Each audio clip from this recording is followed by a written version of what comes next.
মুহূর্তের ভিতরেই নষ্ট হয়ে যাবে আপনার শখের আনার গাছ কিংবা ডালিম গাছ। মাকড় যদি একবার আপনার গাছে আক্রমণ করে তাহলে সেই গাছ রক্ষা করা খুবই কষ্ট।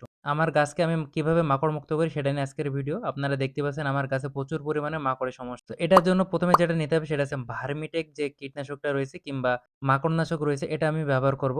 এটা খুবই কার্যকরী একটা ওষুধ।